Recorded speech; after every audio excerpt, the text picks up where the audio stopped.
Hello and welcome to the Autocar Show. Now the hatchback segment is really quite large. You have the smaller entry-level hatchbacks and of course you have the premium hatchbacks.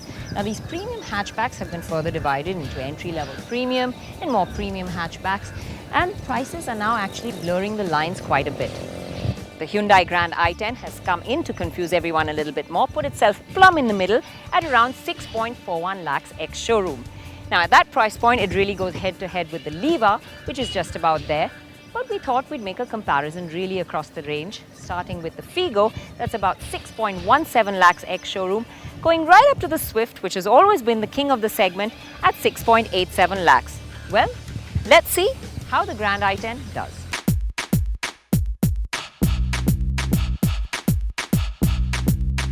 First, let's clarify that the prices I was talking about are for the top-end versions that come with all the bells and whistles. Let's look at the prices and the features that you get with them. The Figo comes well loaded at its price, with the only thorn in its side being the manual rear windows. The Liva is the most under-equipped with no alloys and no steering mounted controls. The Swift and the Grand i10 are close, but whilst the Swift has auto climate control, the Grand i10 also offers rear AC vents, a first in the segment, a cooled glove box and keyless go.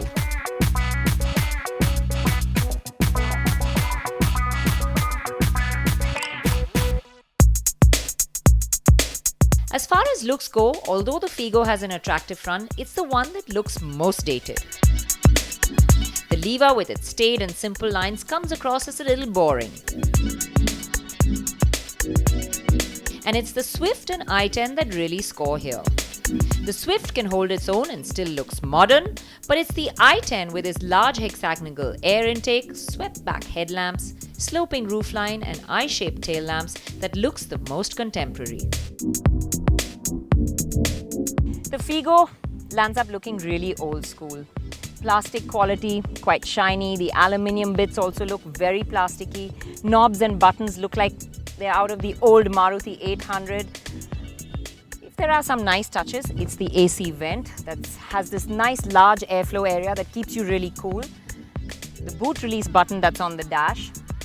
But one thing that I really didn't like and found no use for was the steering controls. Now they're not mounted on the steering but behind them over here, and using them in real world conditions is actually quite fidgety. The grey and black interior makes it a little dark, but the glass areas are large and so it feels quite spacious. The gear lever sits on the dash and ergonomically everything falls to hand easily. So Liva's interior, very minimalistic, very bare. Everything feels just there what's necessary. Equipment levels also kept to a bare minimum, not as much as the others. You're missing the steering mounted controls in this car. There are no alloy wheels as well. And there are some new touches, like the dials are not conventionally behind the steering wheel, but it's moved to the center console. It's nice and large. But somehow really nothing in here has that wow factor. And quality feels built to a cost. The interior is still nice, modern, contemporary, still looks good to the eye. Even quality is nice.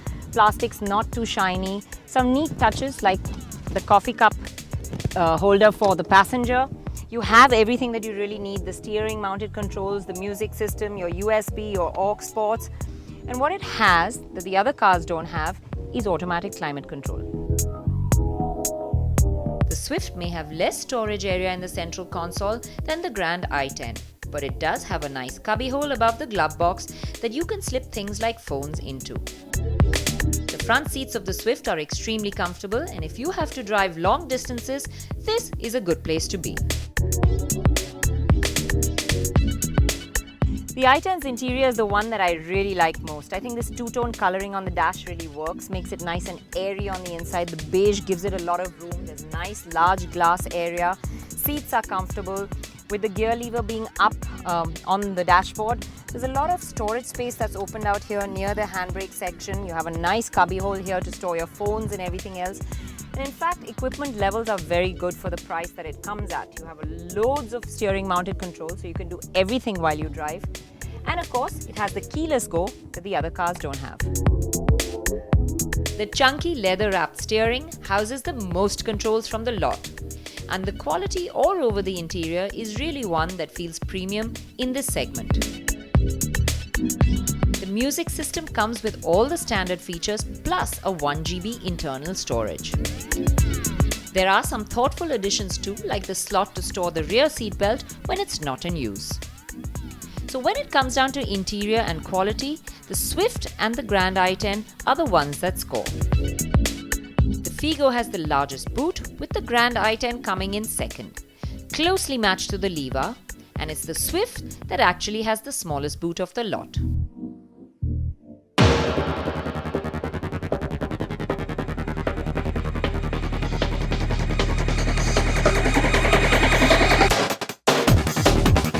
Now at the other end under the hood, here's what they have. On paper, it's the Swift that really has the best figures. The Grand i10 is the smallest engine, but it builds more power output than the Liva and the Figo. It matches the Liva on torque, but loses to the Figo. However, that's all paperwork, and we need to see how they really feel out on the road. As far as which one is the quickest, here's how they score. So when you look at the figures, it really seems like the Swift has an edge. Now the Swift has a nice, punchy, torquey engine that leaps off the line well. Even out on an open stretch of road, it feels really comfortable. So it does well in all kinds of conditions. However, when you are working through the city traffic and you fall below the 2000 RPM mark, you do have to work the gears a bit. And this lag is better explained when you check the 20 to 80 acceleration figures. Both the Liva and Figo score better than it. But when you see the 40 to 100 acceleration figures, the Swift thumps them by a strong margin. It's an engine that has a strong mid-range, and the gearbox is positive to use too. The Swift is actually a pleasure to drive, and despite the lag, it still feels comfortable, city or highway.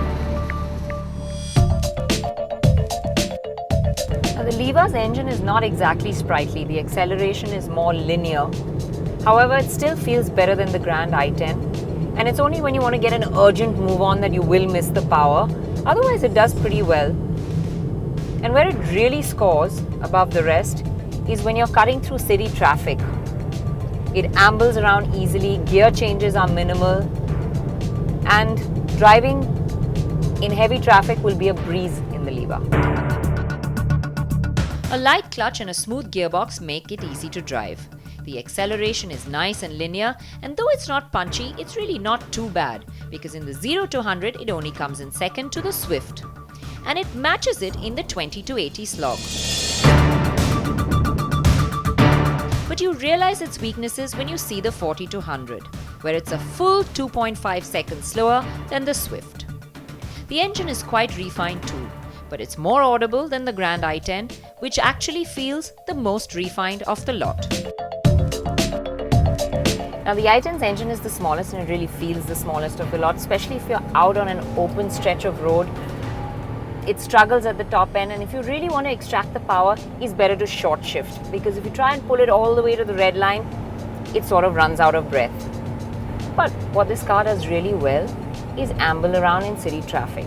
In stop-start conditions, or if you say have to be in a higher gear at really low revs, like I've put it into third, I'm about 1000 RPM, I put my foot down and still get a move on.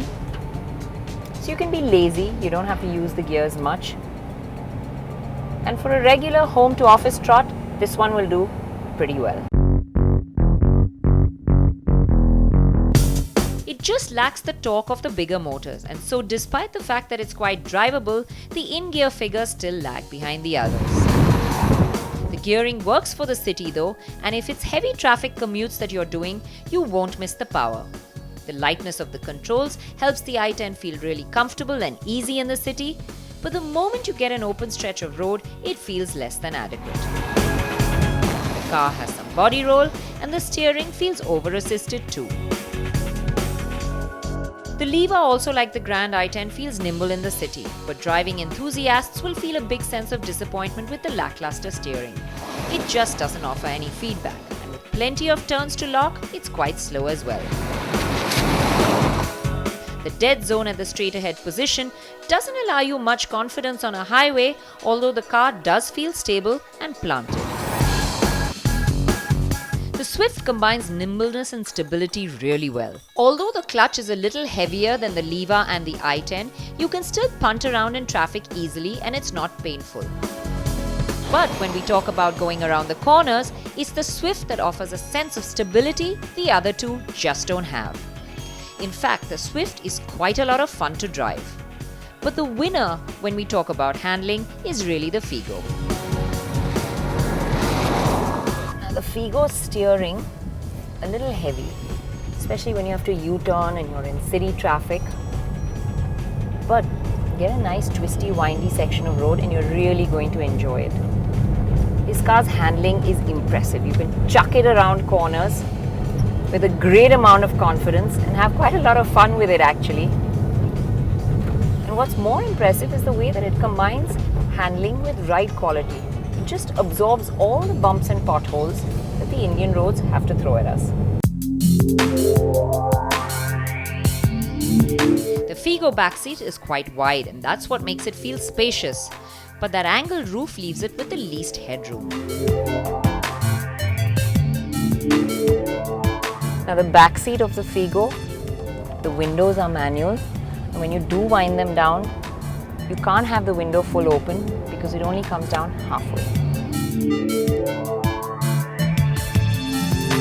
The Liva does feel a bit jiggly at low speeds, but not to the point of being jarring. What does jar though is the suspension noise that filters through due to the lack of insulation.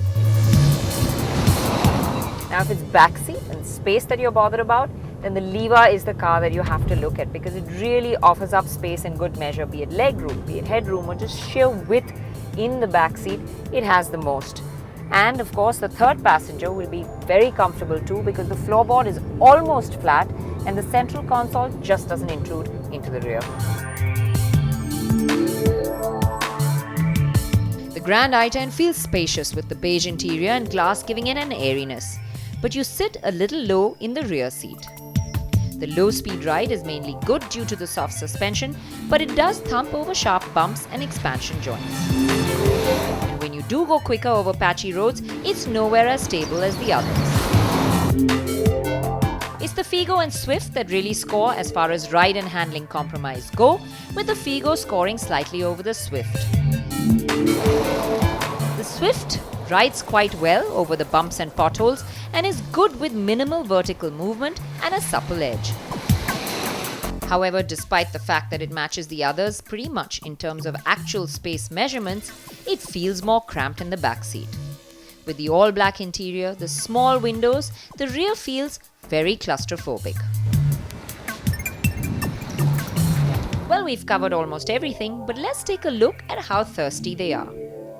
The Figo is the most thirsty, but whilst the Liva and Swift are neck to neck, the i10 with its smaller engine scores the best in the city and overall figures. Well, let's talk about the Liva and the Figo first. The Liva, well, it's got the most space and it is the most drivable in the city, but that's really where it ends. Interiors are very basic, it looks pretty old, performance isn't too great, and it just lacks that wow factor. Well, let's talk about the Figo. If you're looking for value for money, then this really is the car. It does have performance, ride and handling is good, and it offers up a decent amount of space too. But where it really lacks is in interiors, in quality, and it is very old school. So that knocks those two out of the bunch. Well, that leaves us with the Hyundai and the Swift. A very closely fought battle over there. And the Grand i10, I must say, is very contemporary, very modern, feature loaded, interiors are nice, it's got a good amount of space, the boot size is really good, and it's very drivable in the city as well. But where it lacks is when it's out on the highway. It's really out of its depth and the engine performance really lets it down. So that leaves us with the Swift. Now this one is a package, truly. It combines performance, ride, handling, space. interiors, features, and everything into one package really well, and that's why it still remains the king of the segment.